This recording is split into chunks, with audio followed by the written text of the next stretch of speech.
fine-grained as you get close to it. It's almost like a powder. Ground mass is very fine. I'm going to step off the limb. That's one small step for man,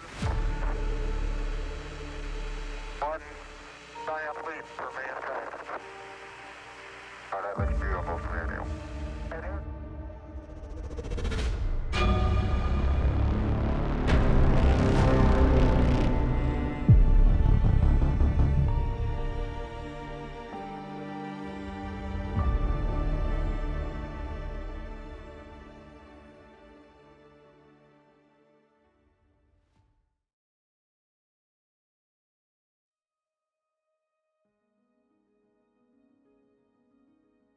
Space, vast, mysterious, full of promise.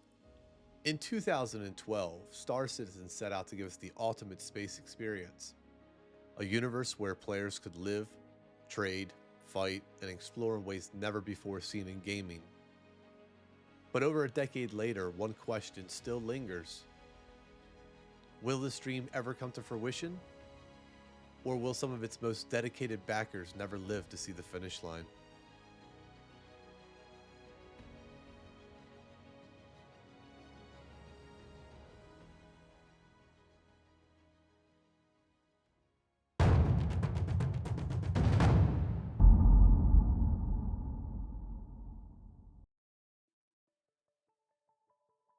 When Chris Roberts pitched Star Citizen to the world at the 2012 GDC panel in Austin, it wasn't just another space game, it sparked a new era, a promise to bring back the golden age of space sims with modern technology and limitless ambition. The vision was intoxicating, a MMO space combat simulation adventure experience in a persistent open universe connected in real time, an economy driven by the players, and a first-person universe that felt alive. The gaming world took notice. The project raised millions in its first month, then tens of millions, then hundreds of millions. It's become the most crowdfunded video game of all time. Backers weren't just funding a game, they were investing in a dream they believed in.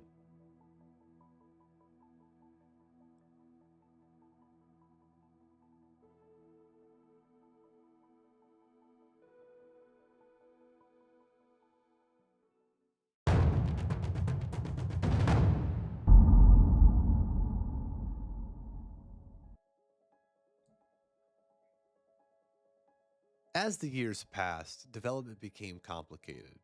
What was once a straightforward space sim evolved into something far bigger. Perhaps too big. Features expanded, timelines were stretched. Star Citizen wasn't just growing, it was changing. Let's travel back in time. 2014 brought the first hangar module, with 2015 introducing the persistent universe. Alpha 3.0 in 2017 laid the foundation for what we play today, bringing procedural planet tech, seamless atmospheric entry, cargo and commodity trading. 2018 saw advancements in planetary tech, while 2020 brought in some major gameplay additions.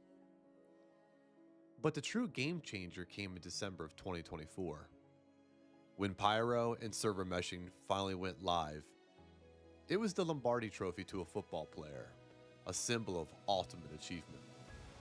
Server meshing was the milestone that CIG and the players had been waiting for, the missing piece of the puzzle. It was the one thing that both CIG and the community had consistently pointed to as being the true hindrance holding the game back.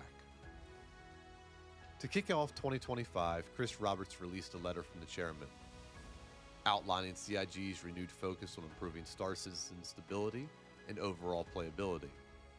It felt like a clear signal that after years of building the foundation, it was time to turn more attention to polishing the experience, making the game not just expansive, but stable and enjoyable for all players.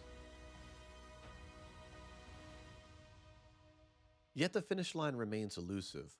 There are still highly anticipated features that fans eagerly await. Dynamic economies, player-to-player trading, engineering gameplay, and a much more robust reputation system along with dynamic server meshing, just to name a few.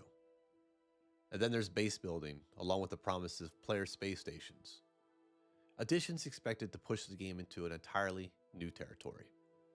Star Citizen could evolve into a game that truly redefines what a game can and should be. Now, these are just scratching the surface of the features they want to implement.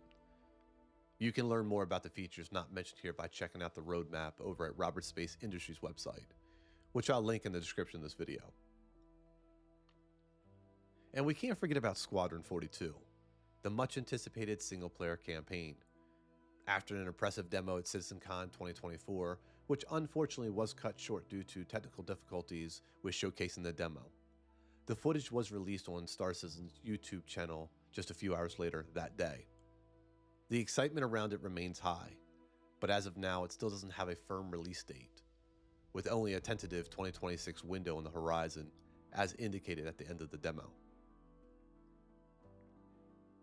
One of Squadron 42's biggest draws is its star-studded cast, featuring Hollywood heavyweights like Mark Hamill, Gary Oldman, Gillian Anderson, Liam Cunningham, Andy Serkis, and Henry Cavill, and so many more. Their performances combined with high-quality motion capture and cinematic storytelling promise an immersive experience unlike anything seen in spacefaring games before. Despite these delays, the game continues to evolve, and new features are introduced through ongoing updates to the persistent universe. Whether Star Citizen will ever transition from alpha to beta, bringing it closer to a more complete game, that remains to be seen. But there is hope. Given the scale of the project and the ambition behind it, getting the game to where the developers envision may still require a little bit more time in the oven. But one thing is certain, it's already one of the most ambitious projects in gaming history.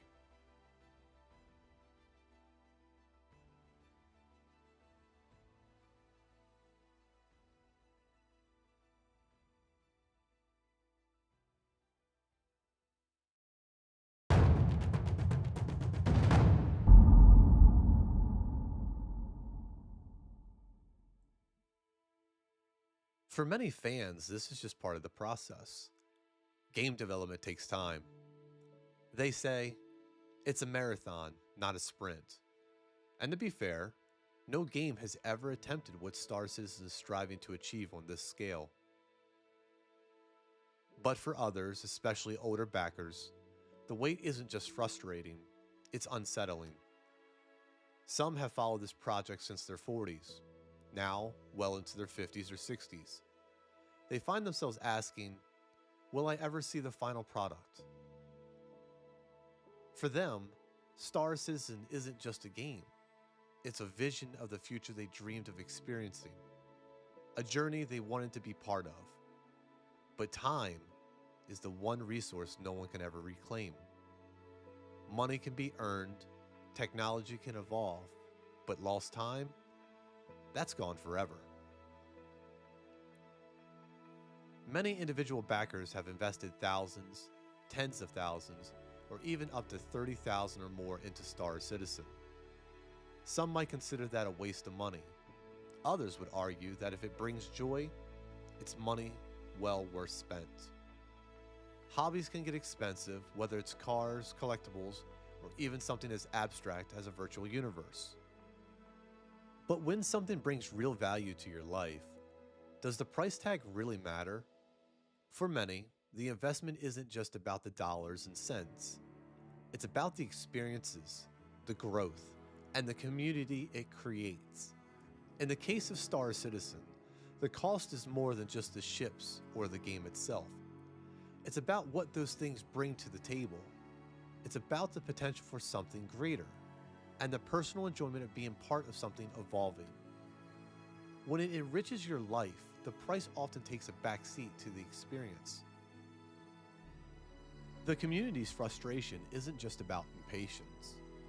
It comes from passion.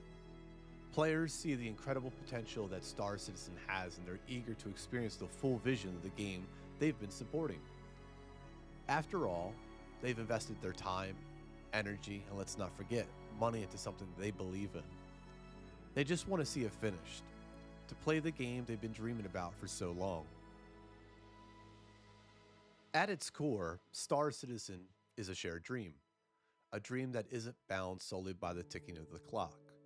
While the final product may be years away, the journey, the camaraderie, and the experiences along the way have already shaped the lives of those who've stuck with it. For the diehards, it's not just about reaching the end. It's about the community they've built, the friendships they've forged, and the story they've been part of, telling through their experiences in the game, both the highs and the lows. As for those who invested decades of their lives into this dream, they carry with them not just their hope for the future, but the memories and the moments they've shared with others who truly understand what this project means. Even if they don't live to see the end result, they've contributed to something larger than themselves, something only a few will ever truly understand. And in that, there's a kind of immortality, one not measured by years, but by the impact they've left on a shared vision.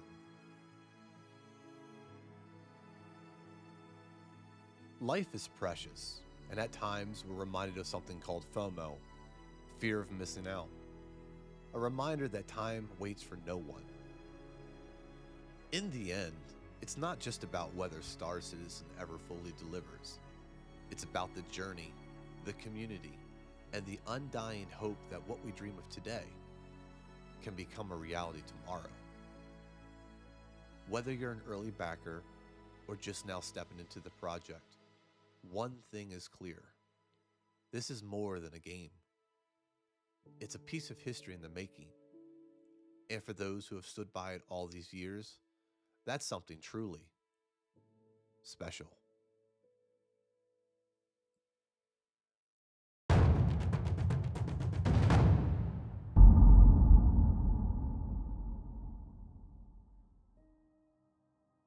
As in life, there is always two sides of the coin.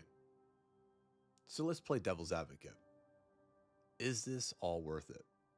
That's the real question. On one side, you have the believers. They point to the progress, the tech advancements, the sheer scope of what's being built. They argue that great things take time, and that Star Citizen is laying the groundwork for something truly groundbreaking. On the other side, you have the skeptics. They see a game that has ballooned in scope, continually shifting its goals. They see a project that, despite its ambition, has yet to deliver a final product after more than a decade, stating they've maybe bit off more than they can chew. So who's right? Maybe both, maybe neither. The truth is, Star Citizen is an evolving beast, one that inspires, frustrates, and captivates all at once. And for many, it can be an emotional roller coaster, especially when you bring up things like, do you remember 318? So let's get down into the nitty gritty. Now, we can close the book on Star Citizen being called a scam. This is a game that has been actively in development for much longer than many expected. Mainly from deadlines not being met and yes, goals being restructured. The universe has grown and evolved over the years, and though it's not finished yet, and yes, there are still bugs, deep down, I think the community knows that too, even if it's sometimes voiced otherwise. Updates roll out, and while they can improve the game in the short term, they can also degrade what's already been built. New content continues to be added, even if the final vision remains far off. Star Citizen is like a sophisticated car, with so many moving parts that even the slightest misalignment can affect everything, either for better or for worse. For those who still call it a scam, it's worth considering this. What Star Citizen has shown us over the years has actually made it into the game. Sure, not everything has gone according to plan, and many features still need more time in the oven. But the work is real. The community is right to point out that CIG has missed their deadlines more than once, sometimes by a lot. CIG has stumbled more than they probably want to admit. They don't need to be perfect. They just need to strive in being better. Some have argued that it would be better if CIG didn't give target deadlines at all, given their track record, and honestly, I don't think many would disagree with that. I truly believe CIG's intentions have always been good. Sometimes their ambition drives them to push boundaries, which is great. However, they end up showcasing a vision that outpaces reality. But when they hit roadblocks, deadlines slip, and what should have taken a year now takes 2 or more, this cycle affects both backers and new players, fueling a ripple effect that's hard to break. Thus, the cycle repeats, leaving people caught between optimism and skepticism.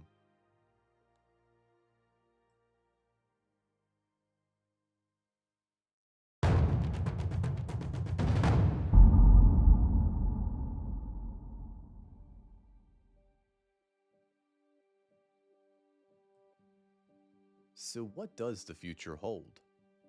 The next few years will be crucial for Star Citizen. With Pyro and server meshing going live now 3.5 months ago, 2025 is now shaping up to be the year for stability. And honestly, I think that's going to be crucial for the game's long-term success. It's not going to be easy by any means necessary, but it's more important now than ever. Squadron 42 is still in its polished phase, and hopefully, this is the year we finally get a confirmed release date. With its completion on the horizon, Star Citizen could be entering a whole new era.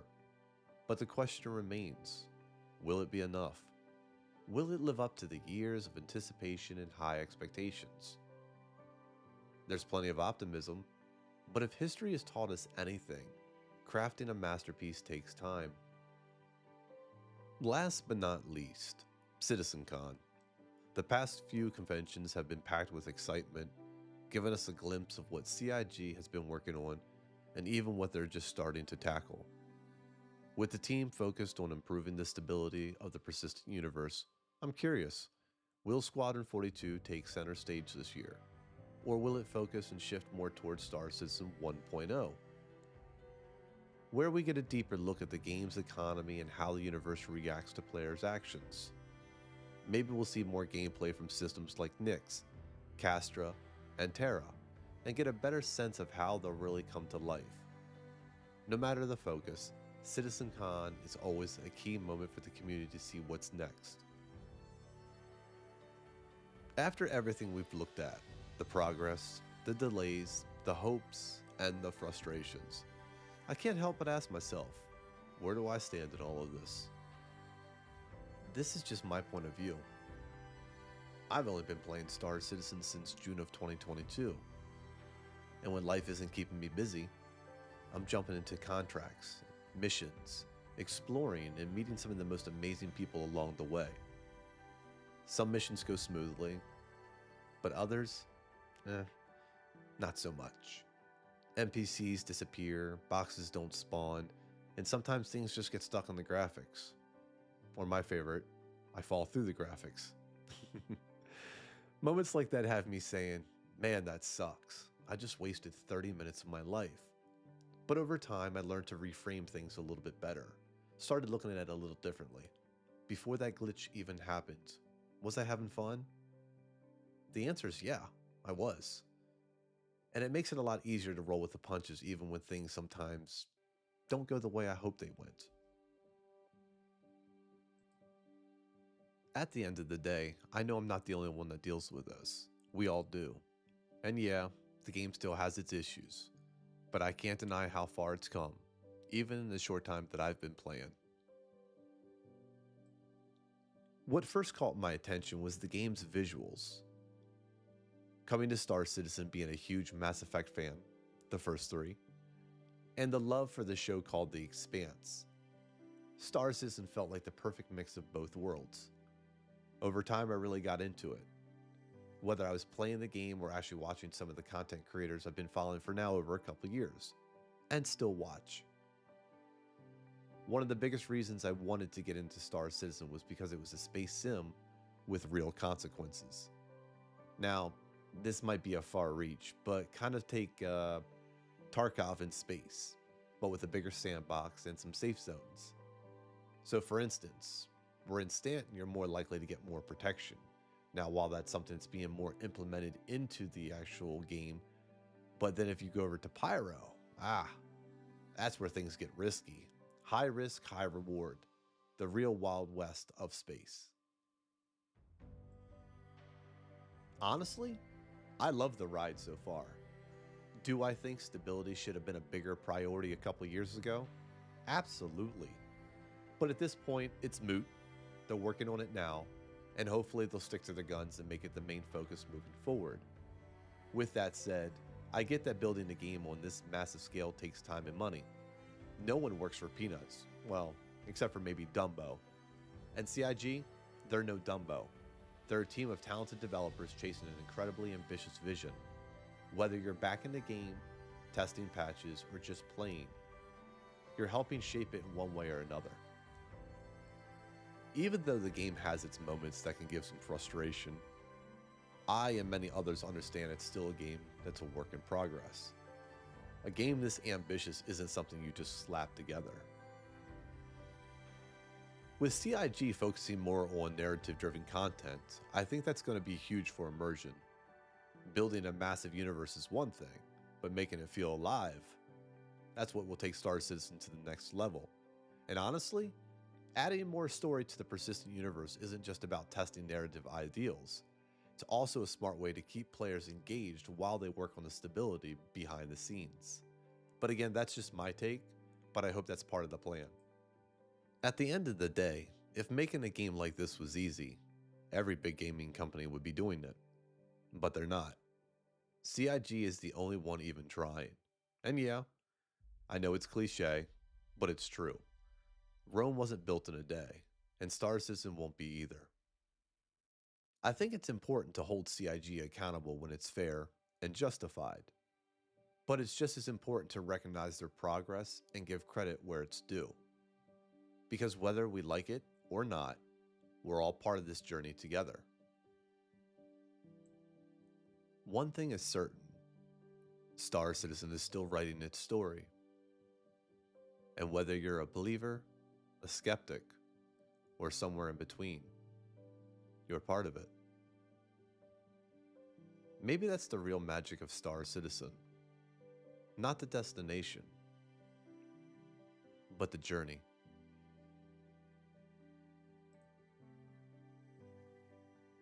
At the end of the day, despite the bugs, the setbacks, and the frustrated moments from time to time, I keep coming back.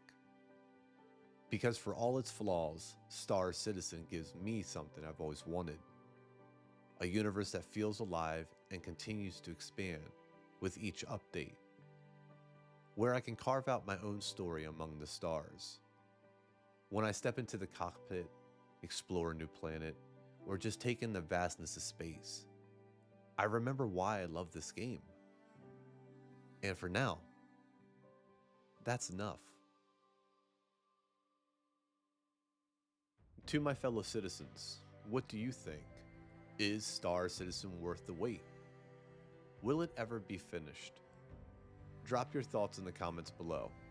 If you enjoyed this video, be sure to let me know. Thanks for checking it out, and as always, fly safe. I'll see you in the verse.